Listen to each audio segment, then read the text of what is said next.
23 साल की लड़की मकड़ियाँ खाने लगी। पादरी ने कहा, भूत है। साल 1978 की बात है। अदालत में एक मुकदमा चल रहा था। वहाँ आवाज़ गूंज रही थी। ये आवाज़ एक टेप रिकॉर्डर से आ रही थी। एक लड़की की आवाज़, जो पहले ही मर चुकी थी। अब बस फैसला होना बाकी था। फैसला इस बात का कि लड़की की मौत का दोषी कौन है। वो आत्माएं जिनका वो दावा कर रही थी कि उसके अंदर है, या वे माँ बाप जो उसे तथाकथित नर्क में जाने से बचाना चाहते थे। एनालिस ने भयंकर यातनाएं सही। उसे रस्सियों से बांधकर रखा गया। उसके साथ 67 बार वह क्रियाएं की गई जिसे अंग्रेजी में एक्सोर्सिज्म कहते हैं, यानी भूत प्रेत भगाने की रस्में। उसने खाना पीना छोड़ दिया। ये सब सहते हुए मात्र 23 साल की उम्र में उसकी मौत हो गई। मौत के वक्त उसका वज़न मात्र 30 किलो था। अब सुनिए सबसे चौंकाने वाली बात। यह सब एनालिस की अपनी मर्जी से हुआ था। वह खुद अपने माँ बाप से यह सब करने को कहती थी। आखिर क्यों? ईसाई धर्म में मान्यता है कि ईसा मसीह इंसानों के पापों के लिए सलीब पर चढ़े थे।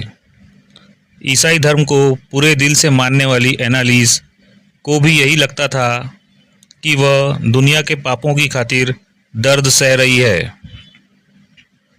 ताकि आने वाली पीढ़ी का भला हो सके। इन सब की शुरुआत कुछ 15 साल पहले हुई थी, जब एनालिस ने पहली बार होश संभाला था। उसके माता पिता गहरे धार्मिक थे। एनालिस हर हफ्ते चर्च जाती थी और बाइबल का पाठ करती। यहाँ तक कि उसने लैटिन भाषा भी सीख ली ताकि वह बाइबल के लैटिन सूत्रों को पढ़ सके। 16 साल की उम्र तक सब कुछ ठीक रहा। एनालिस स्कूल गई और बाद में उसने कॉलेज भी ज्वाइन किया। फिर साल 1968 में एक रोज़ एनालिस के साथ कुछ अजीब घटना हुई। एक रात जब वह सोई थी, अचानक उसे महसूस हुआ कि कोई उसके सीने में बैठा हुआ है। एनालिस बहुत डर गई, लेकिन उसके माँ बाप ने उसे एक बार की बात मानकर टाल दिया। ठीक साल भर बाद एक रात फिर से एनालिस को लगा कि कोई उसे दबा रहा है। अब की बार उसके माँ बाप उसे डॉक्टर के पास ले गए। डॉक्टर ने कई टेस्ट किए, लेकिन उन्हें कोई दिक्कत नज़र नहीं आई। उन्होंने इसे डर का दौरा मानकर उसे घर भेज दिया। अगले कुछ महीनों एनालिस में एक के बाद एक ऐसे दौरे आए तो डॉक्टर ने उसे दवाई देना शुरू कर दिया। कई साल तक दवाइयाँ चली, लेकिन एनालिस की हालत में कोई सुधार ना आया। उसे बार बार दौरे आते रहे, बल्कि चीज़ें और ख़राब होती गई। एनालिस के अनुसार सोते हुए उसे बिस्तर में खटखट की आवाज़ आती थी। उसने अपनी माँ को बताया कि कोई उससे कहता है वह नर्क में जाएगी। बकौल एनालिस की माँ, एक रोज़ उन्होंने उसे वर्जिन मैरी की मूर्ति को घूरते हुए देखा। जब वह पलटी तो एनालिस की माँ के अनुसार उसकी आंखें एकदम काली थी। सितंबर 1973 में उसने डॉक्टर को बताया कि उसे शैतानी चेहरे दिखाई दे रहे हैं और उसे ऐसा लग रहा है मानो शैतान उसके अंदर है। वह यह भी कहती कि उसे जले हुए मल की बदबू आ रही है। दवाइयों से उसे अब कोई फ़ायदा नहीं हो रहा था। डॉक्टर बता रहे थे कि उसे मिर्गी की बीमारी है। उन्होंने उसे और ताकतवर दवाएं देने का फैसला किया, लेकिन उनसे कुछ फ़ायदा ना हुआ, बल्कि दिन पर दिन उसका बर्ताव और अजीब होता गया। साल 1975 तक उसने खाना पीना छोड़ दिया था। वह रात भर जागती रहती और कोई मक्खी या मकड़ी दिख जाए तो उसे अपने मुंह में डाल लेती। ईसा मसीह की तस्वीर, क्रॉस या ईसाई धर्म से जुड़ी कोई भी चीज़ दिखती तो वह उसे तोड़ डालती थी। उसने चर्च जाना भी बंद कर दिया था। वह कहती थी चर्च की ज़मीन से उसके पांव जलते हैं। उसका वज़न आधा हो गया था और उसकी हालत दिन पर दिन बिगड़ती जा रही थी। अंत में उसके माँ बाप ने एक रोज़ तय किया कि वह उसे एक पादरी के पास ले जाएंगे।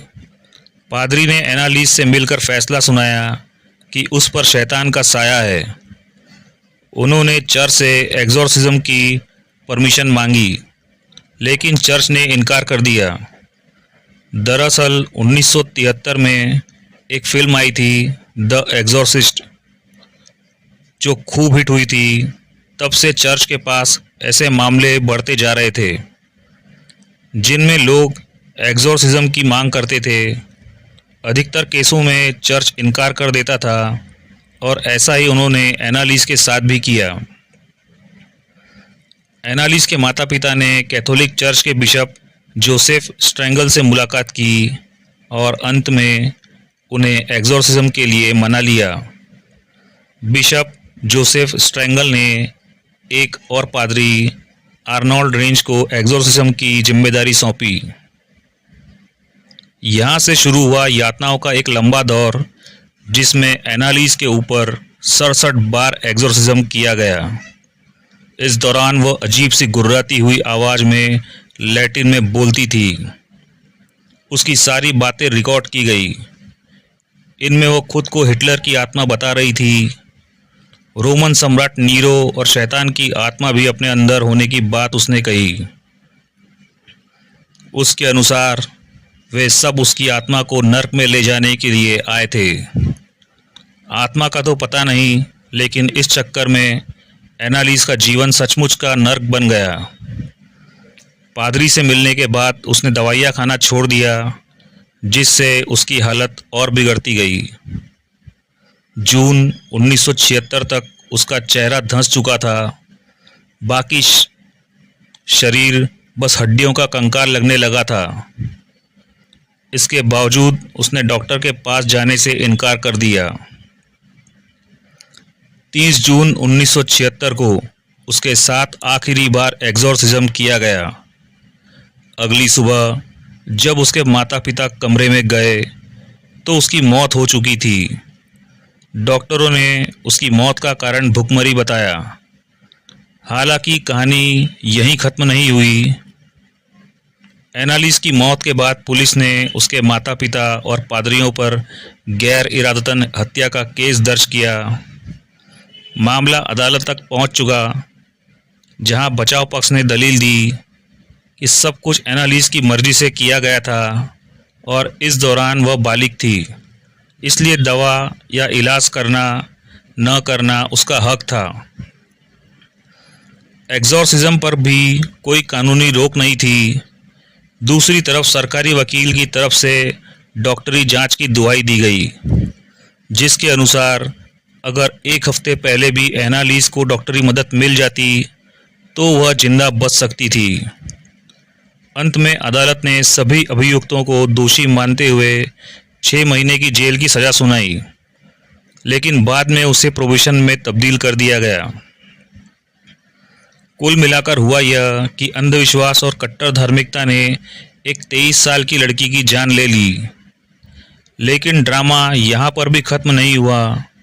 कुछ महीनों बाद एनालिस की मां ने कब्र से अपनी बेटी की लाश बाहर निकालने की मांग की। कारण उसे एक नन ने बताया कि सपने में उसने एनालिस की लाश देखी है, जो अभी भी सही सलामत है, और उसके अनुसार यह सबूत था उस पर शैतान का साया होने का। बहरहाल एनालिस की कब्र से उसकी लाश निकाली गई। किसी भी आम लाश की तरह वह भी सड़ गल चुकी थी।